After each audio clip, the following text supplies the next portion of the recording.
بلکہ صبر اور نماز کے ذریعے اپنے آپ کو اسٹرانگ کر لیں۔ صبر کرنے والا بڑا طاقتور ہوتا ہے اور صبر کرنے والا تنہا نہیں ہوتا، اللہ اس کے ساتھ ہوا کرتا ہے۔ اللہ اکبر۔ یہ صبر اور نماز کا کانسیپٹ دیکھیے، ایک طرف ایسا بھی معاملہ آتا ہے کہ صبر کرتے کرتے کبھی صبر کا پیمانہ لبریز ہو جاتا ہے۔ کربلا کے مرحلے کو دیکھو، کربلا کے منظر کو دیکھو، امام حسین رضی اللہ تعالیٰ عنہ کا امتحان اتنا سخت ہوا، اتنا سخت ہوا، اتنا سخت ہوا کہ تاجدار کربلا کا صبر کا پیمانہ ہو سکتا ہے کہ لبریز ہو جائے، اس لیے کہ یزید چاہتا تھا امام حسین میرے ہاتھوں پر بیعت کر لیں، میری بات کے سامنے جھک جائیں۔ تو اب قرآن کا کانسیپٹ اور قرآن کا طریقہ دیکھیے اور انداز دیکھیے۔ صبر کا ذکر پہلے فرمایا، صلاۃ کا ذکر بعد میں فرمایا۔ سن لو، اگر کبھی ایسا ہو جائے کہ کوئی مصیبت اس طرح سے آ جائے کہ تمہارے لیے صبر کرنا مشکل ہو جائے اور تم گرنے کے قریب ہو جاؤ تو کسی کے سامنے مت گرنا، سجدہ کر کے خدا کے سامنے گر جانا اور نماز سے مدد طلب کرنا۔ یہ نماز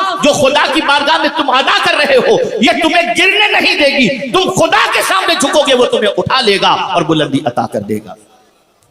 اے رسول اعظم صلی اللہ علیہ وسلم کے دیوانوں، کربلا کے اندر یہ تربیت کا اثر اتنا نمایاں طور پر نظر آیا کہ اللہ اکبر۔ آپ نے کبھی محسوس کیا کسی ایک انسان کے اوپر ہر طریقے کی آزمائش نہیں آتی؟ کوئی آزمائش آتی ہے کچھ عرصے تک آتی ہے، پھر وہ چلی جاتی ہے، پھر دوسرا کوئی امتحان آتا ہے وہ کچھ عرصے تک رہتا ہے، پھر تیسرا امتحان آتا ہے پھر کچھ عرصے تک رہتا ہے۔ لیکن کربلا کو جب ہم دیکھتے ہیں تو سارے امتحانات کے اندر ٹائم بالکل نہیں ہے، پیریڈ بالکل نہیں ہے، اور سارے امتحان ایک ہی ٹائم کے اندر کربلا کے اندر نظر آ رہے ہیں۔ آپ دیکھیں، خوف بھی ہے 22,000 کے لشکر کا، وہ بھی وہاں پر موجود۔ ہمارا حال دیکھیے تو ہم کبھی خوف میں گرفتار ہوں گے، ہمارے پاس سب کچھ ہوتا ہے لیکن کبھی خوف ہمارے اوپر مسلط کر دیا جاتا ہے اور تھوڑی دیر کے لیے وہ خوف آیا، پھر اس کے بعد کسی طرح سے وہ خوف نکل گیا۔ ایک ہی ٹائم کے اندر بھوک کا معاملہ نہیں ہوتا، خوف کا معاملہ نہیں ہوتا، اولاد کا معاملہ نہیں ہوتا، مال کا معاملہ نہیں ہوتا، لیکن خدا کی قسم ایک ہی ٹائم کے اندر